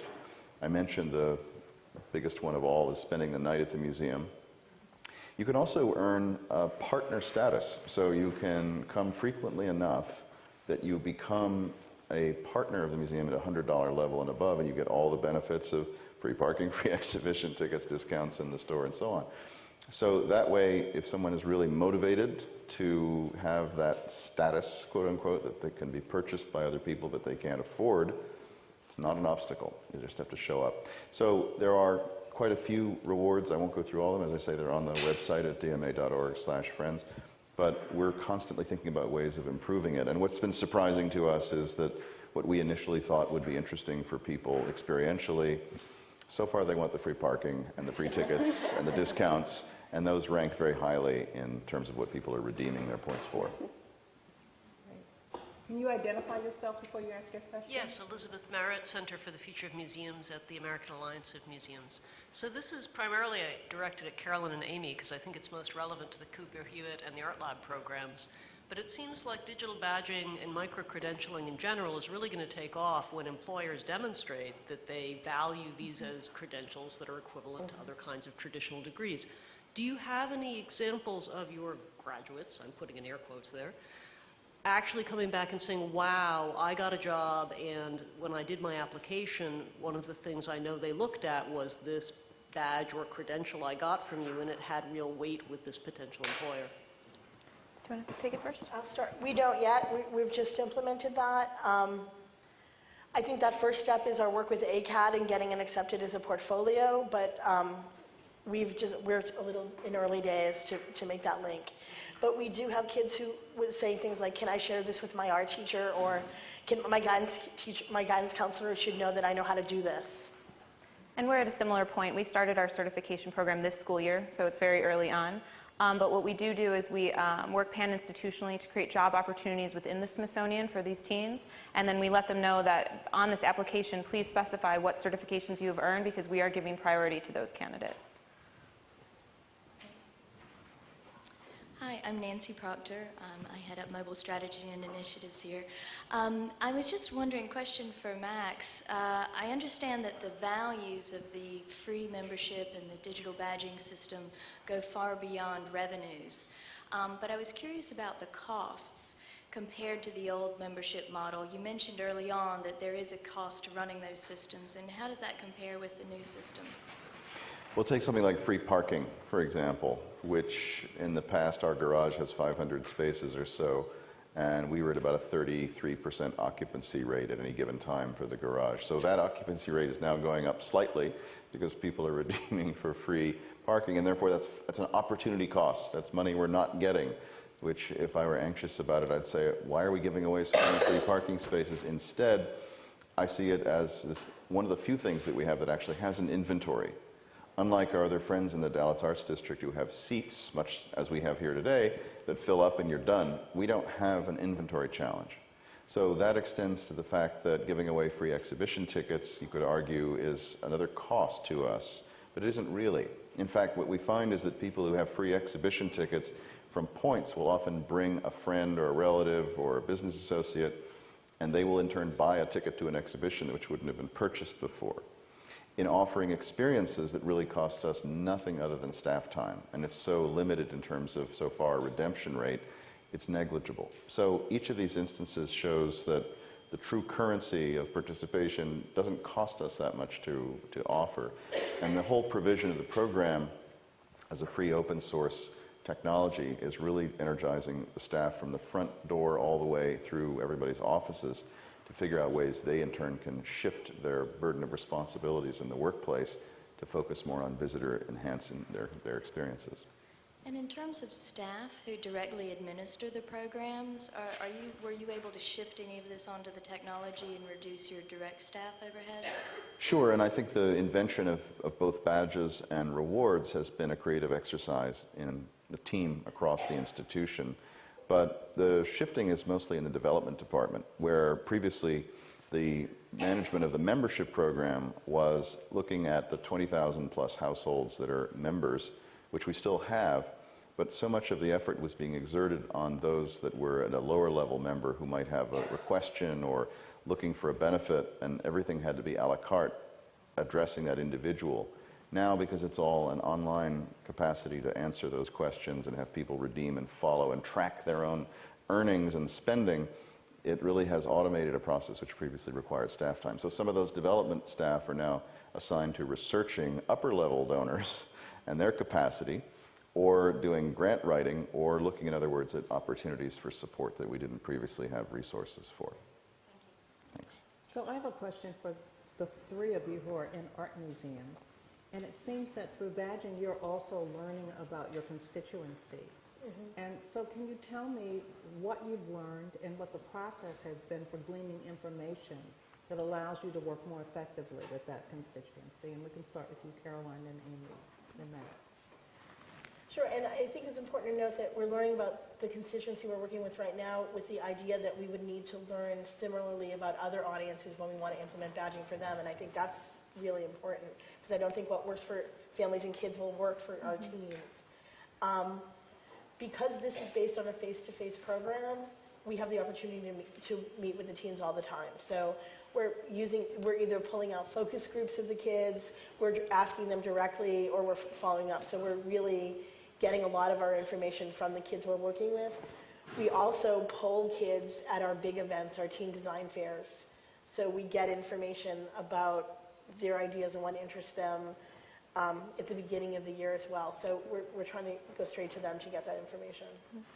And I have a similar response in that since this program, the certification program is so new for the ARTLAB, we've been working really closely with our teen audience and developing it and asking for their input all throughout along the way. So even now we're asking for their advice on what new certifications we should be working on. Overwhelmingly it's been DJ equipment, and one of our really geeked out teens in DJ equipment is actually helping us to write it. And we also have a project board that's always up in the space, and it uses language like, what do you want to make, or what do you want to do? We're always changing the question. And in having this board be a permanent part of our space, teens are invited and welcome to put their ideas up on the board, and that then gives us ideas as to what technology we need to create certifications for, what new curriculum we need to write. So it's a continued responsiveness that we have with our audience. Yeah, and all of our DMA friends are now individuals in our system whose activities we're learning about as individuals. So we can aggregate them into ways and discover where they live. We can certainly find out the frequency that is favored in terms of which galleries people are spending more time in. And what we did, for example, we have a Marc Chagall exhibition up right now, and it's a ticketed show. And we saw through the database there were several hundred people who had enough points to get a free ticket to the Chagall exhibition.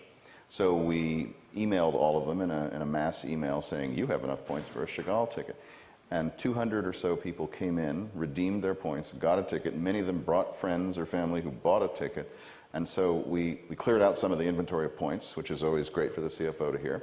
And without any expense to us, truly, other than more perhaps paper towel in the bathrooms. And it ends up being a means by which we can incentivize people to show up for particular activities if they've self-identified. One thing we're excited to experiment with has to do with people checking in. So when they present your card in a gallery and show the iPad camera, you're there to collect points. If we find there's a critical mass of people who have shown up, DMA friends, in a particular gallery, we want to be able on the spot to text them and say, would you like a tour on the spot? So instead of we have a highlights tour at 1 o'clock, it's more innovative to say we can offer those kinds of programs in real time based on where people are standing and sitting. That's great. Jonathan, you've worked with a few initiatives that involve badging, and I wonder if you could tell us what you think some of the challenges are. I think one of the biggest challenges is that the conversations often start small, as they should, but the moment you start to think about what you'd like to acknowledge within a given program, you start to say, well, if the highest level of achievement within this program is this red badge, meaning that you know all of this, then what about the one we offer next month? How is that going to connect? And what about our visitorship programs? What about other kinds of things we do? Sort of finding parity in a common currency can be very difficult, but it's also a great opportunity.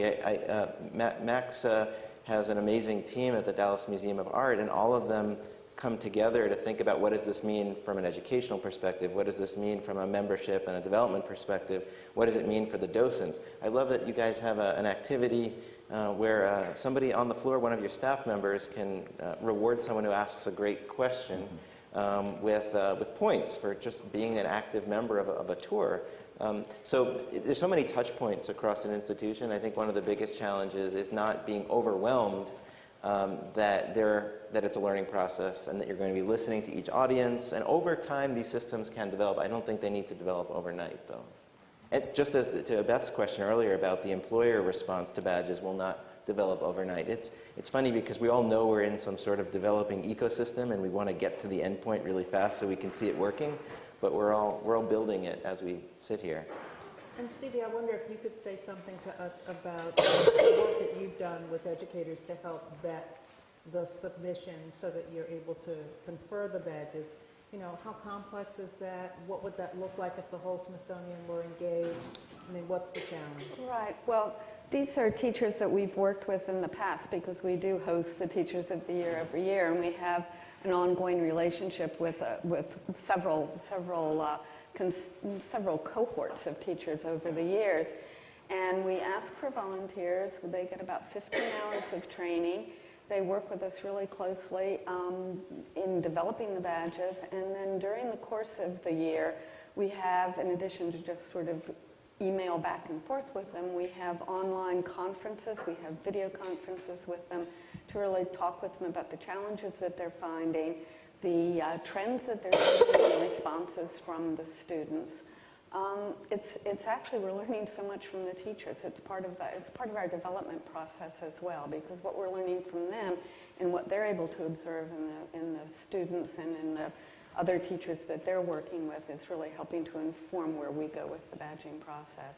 We also, I should just mention that one of the things that we did is that we did an accreditation for the program so that the teachers who participate as advisors for us can get 2 graduate credits from graduate school towards a master's or to another advanced degree.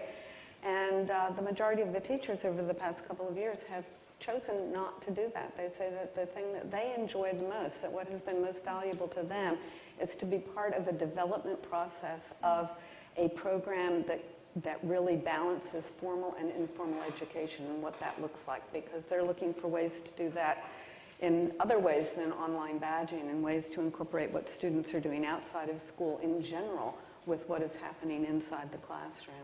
So that has been a surprise to me. I thought we'd be kind of overrun with people who wanted to get the graduate credit for it.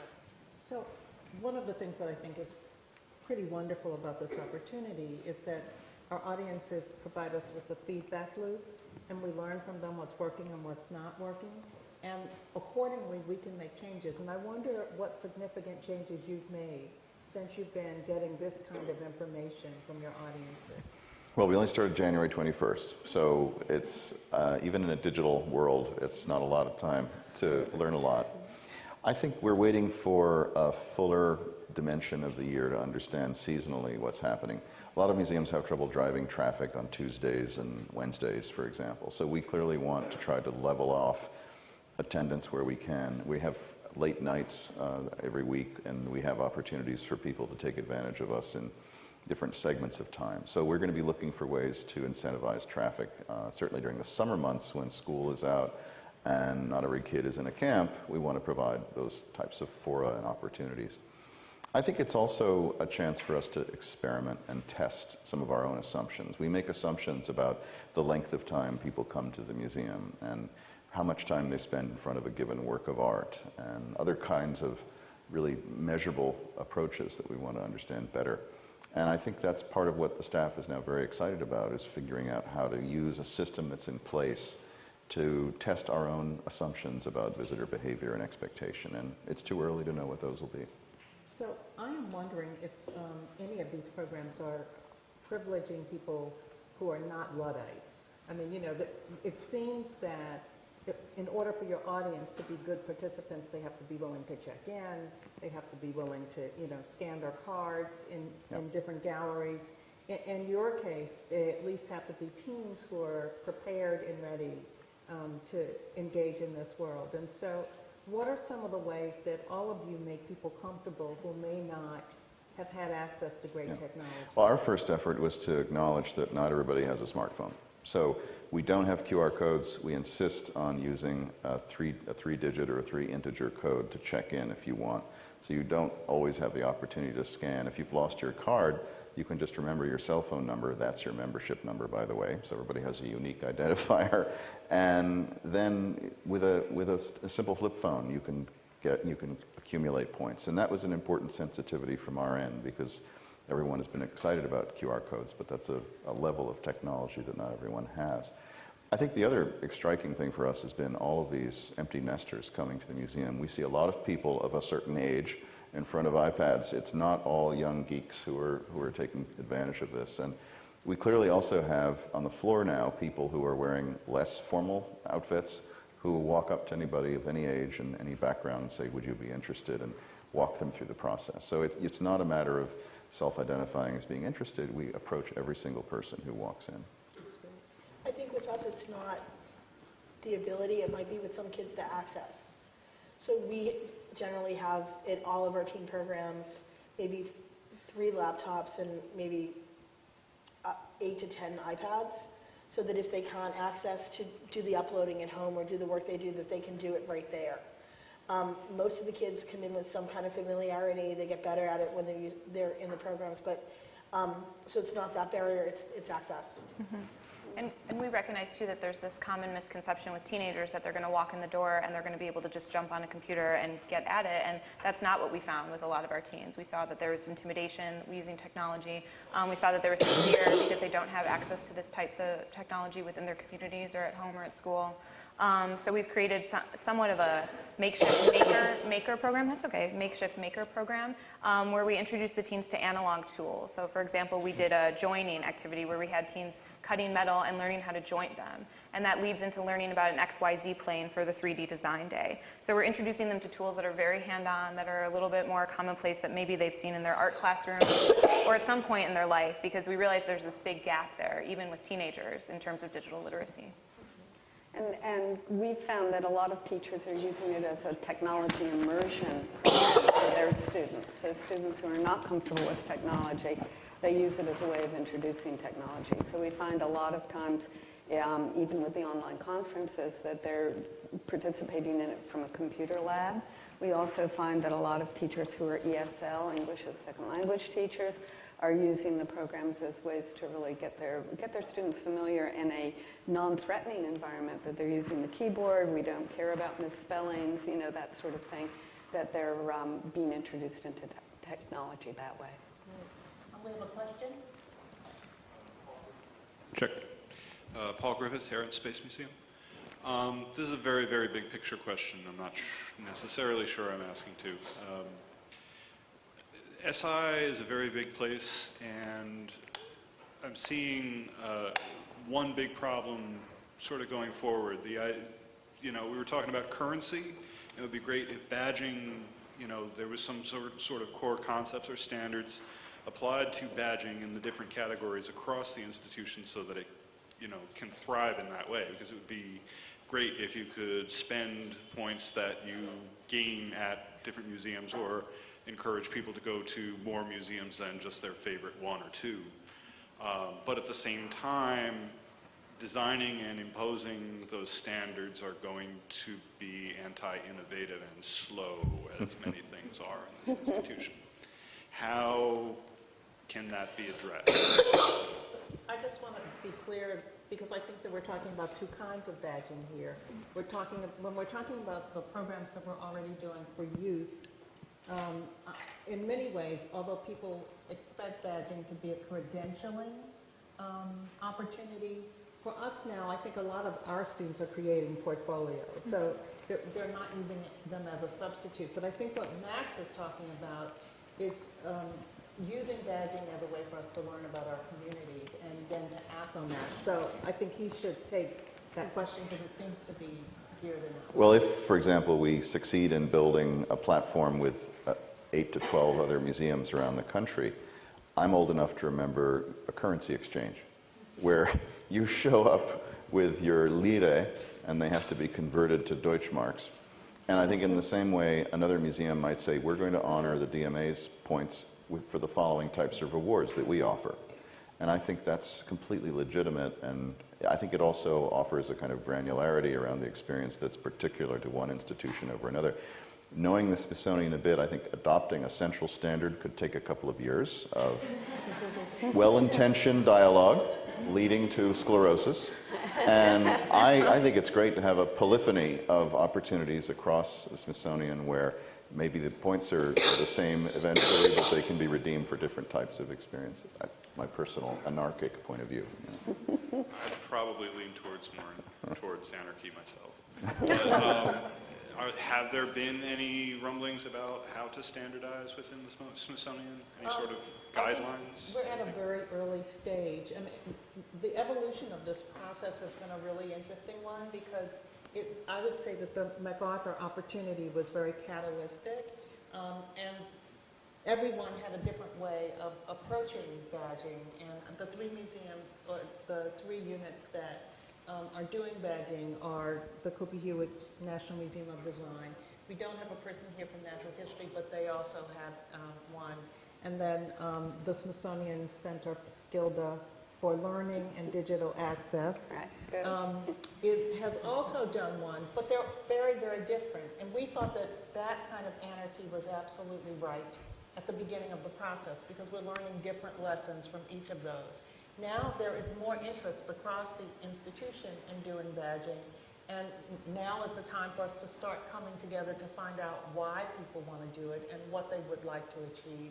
And I would think that in our earlier expansion phase, we're going to have lots of different approaches that we will learn from, and at some point, maybe in a year or two, we will begin to see what some of the best practices are that we can begin to think about collectively. But I think that right now anarchy reigns, and it's a really nice thing. Thank you. So other questions? Thank you. We'd like to thank our virtual audience for joining us today. I know we had a number of affiliate museums and some Smithsonian staff who may be viewing from their desks. But for those of you that are here, we hope you can join us for a reception up in the learner room, so it'll be a chance to have a more informal conversation. So thank you for coming today, and thank you again to our panel.